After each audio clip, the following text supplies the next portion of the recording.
నమస్కారం. Voice of పెంటోజీ save the biodiversity సామాజిక ఛానల్ దేవరకొండ. వార్తాపత్రికలు ఇలా తెరుస్తామో లేదో సైబర్ నేరాలు, రాజకీయ నాయకుల ఎదురుదాడులు, విన అలవి కాని వారి మాటలు, సైబర్ నేరాల గురించి అసలు మనం మాట్లాడుకుంటే ఎంత చెప్పినా కానీ చాలా తక్కువే అవుతుంది. ఎక్కడో దగ్గర మోసం జరుగుతూనే ఉంది. ఆర్టిఫిషియల్ ఇంటెలిజెన్స్ వచ్చిన తర్వాత సైబర్ నేరాలు విరివిగా పెరిగినట్టుగా పరిశోధనలో కూడా తేలింది. పోలీసులు ఎంత అప్రమత్తంగా ఉండి మనకు అన్ని జాగ్రత్తలు చెప్పినా కానీ ఎక్కడో ఒక దగ్గర మనం పప్పులో కాలేస్తున్నాం. సైబర్ మోసాలకు గురై కొందరు వేలల్లో నష్టపోతే, కొందరు లక్షల్లో నష్టపోతే, మరికొందరు కోట్లల్లో నష్టపోతున్నారు. చివరికి ప్రాణాలు విడిచిపోతున్నారు. వాళ్ళ ప్రాణాలు ఆవిరైపోతున్నాయి.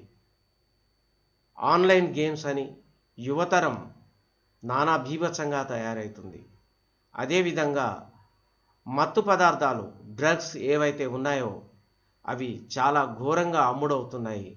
ఎంత నిఘా పెట్టినా కానీ ఎక్కడో చోట గంజాయి పట్టుబడుతూనే ఉంది, గంజాయి రవాణా జరుగుతూనే ఉంది. నిజంగా అసలు మనం ఎంత ఆందోళనగా ఉన్నామో మనకే అర్థం కాదు. చాప కింద నీరులా ఇలా అన్నీ ఒక మూటగా తయారై మన మీద పడ్డప్పుడు మనం ఎలా భరించగలం? మనం జాగ్రత్త పడకుంటే చాలా కష్టపడవలసి వస్తుంది. మన పిల్లలకు జాగ్రత్తలు నేర్పకుంటే చాలా కష్టపడవలసి వస్తుంది. భవిష్యత్ అంతా అంధకారంలో మరి మునిగిపోయే ప్రమాదం లేకపోలేదు. లంచగొండుల గురించి అసలు చెప్పన అవసరమే లేదు.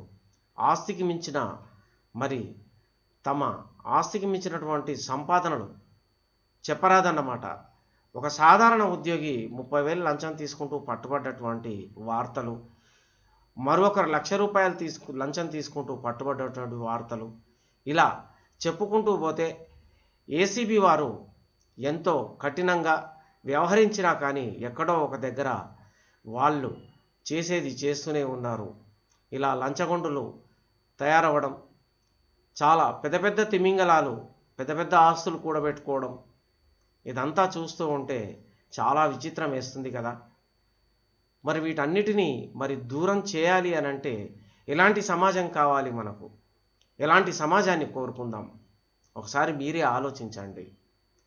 అదే అటుపోతే వ్యక్తిగత కక్షలతో ఒకరికొకరు చంపుకోవడం, భార్యలు భర్తలను చంపడం, భర్తలు భార్యలను చంపడం, ఇలా మానసిక ఆందోళనకు గురై ఆ తర్వాత ఉన్మాదానికి లోనై అఘాయిత్యాలకు పాల్పడుతున్నట్టు మనిషి మెదడులో ప్రశాంతత ఎప్పుడు చేకూరుతుంది? ఒకసారి ఆలోచిద్దాం.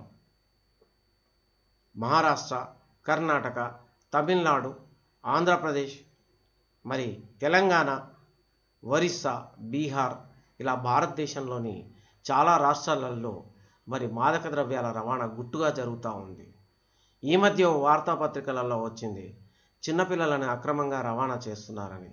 తల్లి గర్భంలో శిశువు ఎదుగుతున్నప్పుడే వారికి బేరసారాలు చేస్తారట. శిశువు పుట్టగానే వారికి భారీ ఎత్తున, అంటే వారి పేదరికాన్ని గమనించి వారి పేదరికాన్ని ఆసరగా చేసుకొని 1,50,000 నుండి 2 లక్షలేమి 3 లక్షల దాకా ఇచ్చి ఆ శిశువుని తీసుకొని అక్రమ రవాణా చేసి బయట 15 లక్షలకు అమ్ముకుంటున్నట్టుగా ఇవాళ ఒక వార్తాపత్రికల్లో చూశాము. చిన్నపిల్లల అక్రమ రవాణా చాలా ఘోరం. ఇవి ఇలా ఉంటే ఎప్స్టీన్ ఫైల్స్ అనేటటువంటి కథనం ఒక కుదుపు కుదిపేస్తుంది. అందులో ప్రపంచ ప్రఖ్యాతమైనటువంటి చాలామంది ఉన్నారు. ఆశ్చర్యం వేస్తుంది కదా. అసలు ఎవరు ఎక్కడ ఎలా మోసం చేస్తున్నారు, ఎవరు ఎక్కడ ఎలా మోసపోతున్నారు అనే విషయాలను చూస్తూ ఉంటే దిగులేస్తుంది. మన గుండెల్లో రైలు పరిగెడుతున్నాయి. ఉద్యోగస్తులకు సరిపడా జీతభత్యాలు ఇస్తున్నటువంటి ప్రభుత్వం వారిని ప్రజాసేవకై వినియోగించుకుంటుంటే వారు లంచాలకు అలవాటు పడి రక్తం, మనిషి రక్తం రుచిమరిగిన పులివోలే వారు లంచాలకు అలవాటు పడి పేదవాడి రక్తాన్ని పీల్చేస్తున్నారు. అటు వ్యవసాయ శాఖలో, ఇటు ఆర్టీఏలో, అలాగే ఇక చెప్పరాదన్నమాట. అసలు ఈ ఈ పలానా డిపార్ట్మెంట్ అని చెప్పేటట్టుగా లేదు. ఈరోజు పత్రికలో చూసాము, ఖమ్మం జిల్లాలో ఎస్ఐ బ్రదర్స్ అని. చాలా విచిత్రంగా ఉంది కదా. ఇలా అనేక రకాలన్నమాట.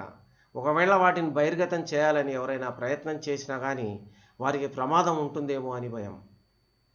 అప్పుడప్పుడు మనం పత్రికలలో చూస్తాము, గుర్తు తెలియని వాహనం డి అంటే నిజం చెప్పేవాడికి ప్రమాదం తప్పదేమో.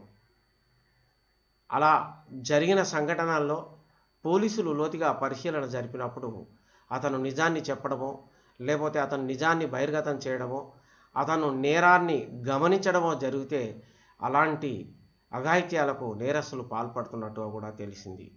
ఇకపోతే హైదరాబాద్ మహానగరంలో కానివ్వండి, ఇతర పట్టణ ప్రాంతాలలో కానివ్వండి, బీహార్ గ్యాంగ్ అని ఏదో తిరుగుతుందట. చాలా బ్రహ్మాండంగా దొంగతనాలు చేస్తున్నారు. అవసరం అనుకుంటే ప్రాణాలు కూడా తీయడానికి వెనుకాడరట. అందుకని మనం జాగ్రత్త వహించాలి.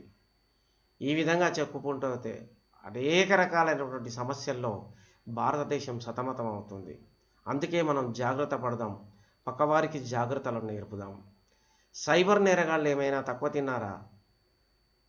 ఆన్లైన్ గేమింగ్, బెట్టింగులు ఇలా నడుస్తూనే ఉన్నాయి. యాష్ ఆయిల్ అని, గంజాయి అని, కొకైన్ అని, బ్రౌన్ షుగర్ అని, ఇలా రకరకాల మాదక ద్రవ్యాలతో యువతరాన్ని భ్రష్టు పట్టిస్తున్నటువంటి ఆ చీకటి ముఠాల మరి పంతం నెగ్గకుండా వారి భరతం పట్టవలసిన బాధ్యత పోలీసులకు ఉంది. వాళ్ళు ఎంత జాగ్రత్తగా ప్రయత్నాలు చేసినా కానీ, ఎంత అప్రమత్తంగా ఉన్నా కానీ పోలీసుల కళ్ళు కూడా కప్పి వాళ్ళు నేరాలకు ఒడిగడుతున్నారు. ఈ విషయాలన్నీ చూసినప్పుడు మనం ఎలా ఉంటే బాగు అని అనుకునేది తప్పనిసరిగా ఓ ప్రశ్న తలెత్తుతుంది. అందుకే ప్రతి ఇంట సామాజిక దుర్వ్యసనాలపై, సామాజిక మరి బాధ్యతలపై, సమాజంలో జరుగుతున్నటువంటి మోసాలపై, సమాజంలో జరుగుతున్నటువంటి అఘాయిత్యాలపై ప్రతి కుటుంబంలో చర్చ జరగవలసిన అవసరం ఎంతైనా ఉంది. మనం పెద్దలు మాట్లాడుతుంటే చిన్నలు విన్నప్పుడు వాళ్ళు కూడా కాస్త మార్పుకు ప్రయత్నం చేస్తారు, చెడుదారులు తొక్కేది మానేస్తారు. అందుగురించనే ప్రతి కుటుంబం జాగ్రత్త వహించాలి, ప్రతి కుటుంబంలో చర్చ జరగాలి. సామాజికంగా చేయి కలిపి సమైక్యంగా రాబోయే కాలంలో ఏమైనా జరిగే దుర్ఘటనలను ఎదుర్కొని దేశాన్ని పటిష్టపరచాలి. ప్రజాస్వామ్య వ్యవస్థకు కట్టుబడి ఉండాలి. భారత రాజ్యాంగ ప్రజాస్వామ్య వ్యవస్థని మనం కాపాడుదాం, మనం భాగస్వాములం అవుదాం. జై హింద్.